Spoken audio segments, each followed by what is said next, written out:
Hello all, and welcome to tonight's beer review, which I am dubbing the port wine beer review because I had a couple of glasses of port wine over at my grandparents' before I came over. So I'm a little bit slightly buzzed, but I went and cleansed my palate with some rooibos tea and crackers. So I'm ready to go and do a review for you tonight. And I'm pretty excited about tonight's review because tonight's review is a beer that not only have I never reviewed before, but it's from a style that I've never really had before, and that is Dunkelweizen. Now, Dunkelweizen is basically a dark wheat beer done in the German style.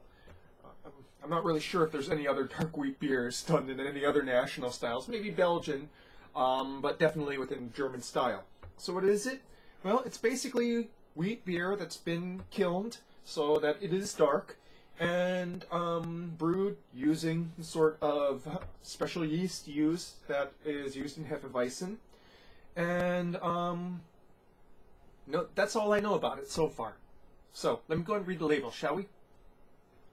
This unfiltered dark wheat beer is brewed with a traditional Bavarian yeast that creates a wide spectrum of flavors and aromas from clove and nutmeg to tropical fruit and banana. This is complemented by a malted wheat for a crisp finish. So, it's 5.1 ABV. Going to be using a wheat Hefeweizen glass for this. I don't really know the correct pouring protocol. I believe since it's unfiltered and it calls for a Hefeweizen glass, you pour it in the fashion to go and bring the most yeast out. So I'm going to pour it in the conservative Hefeweizen fashion. Oh, here we go, blurry again. That's okay.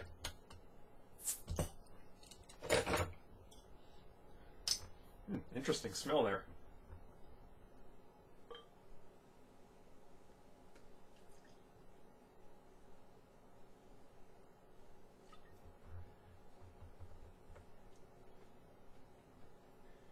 Swirling it to bring out the yeast.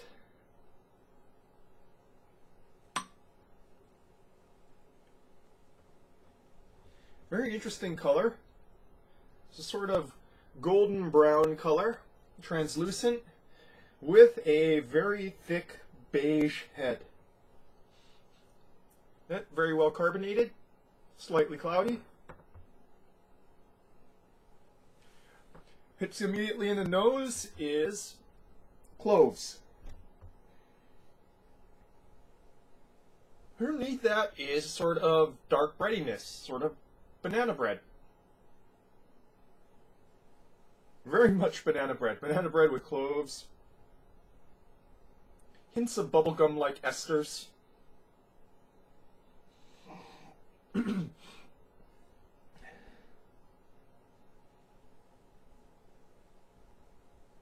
Very phenolic.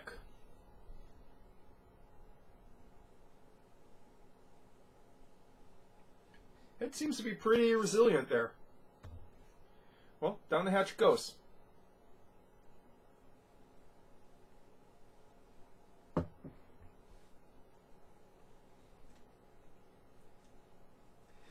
Huh. It's basically what you would expect a Hefeweizen to be if a Hefeweizen was a dark beer. The malts are much more dark.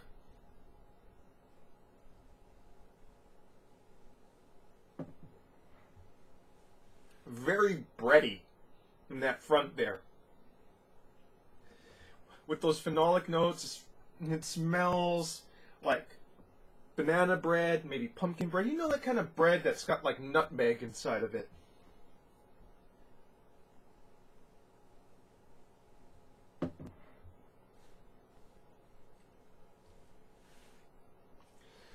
Bit of a sour tang in the mid to finish that kind of lasts there.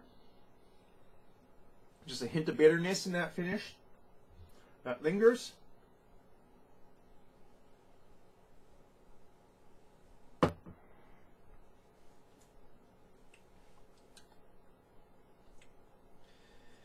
Very much, I think malts and yeast sort of define this.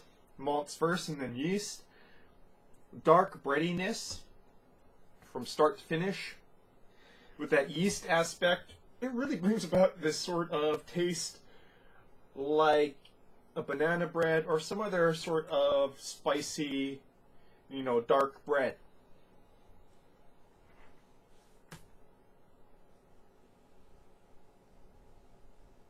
There's almost a hint of umami there in the mid palate. Someone added just a dash of soy sauce.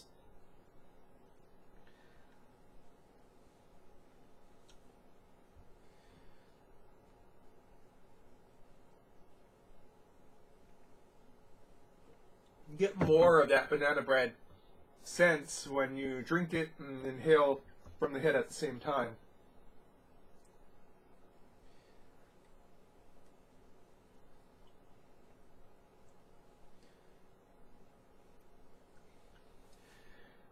All in all, not very complex, but interesting. I've never really had something like this before. It's definitely lighter bodied than darker Belgians that kind of use that sort of darker Belgian wit beers and sort of use that same sort of yeast that brings about those phenolic taste and smell notes.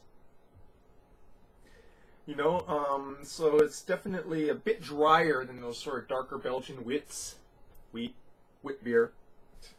Sort of just kind of going in between both terminologies here. Nothing really out there either. Nothing really brassy or big. Now, from looking at the reviews, people who've had Dunkelweizens before say that Sam Adams, that it's fairly muted compared to German originals, to craft brewers that kind of specialize in German traditions. This is a fairly difficult kind of beer to make, as are most wheat beers. So I'm going to say that, if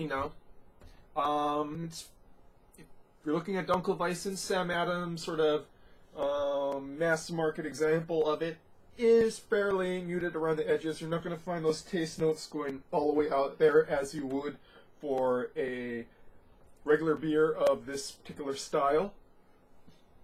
That said, it's a fairly pleasant and fairly unique drink, and one that I highly recommend, especially if you're like me and live in an area where distribution of both craft beers and foreign beers is fairly weak.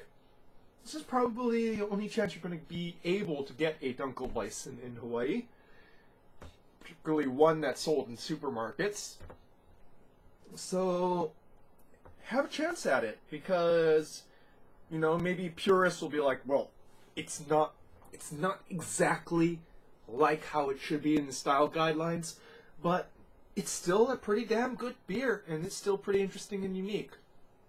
So with that, I give you Sam Adams Hefeweizen. I liked it. Don't know about you.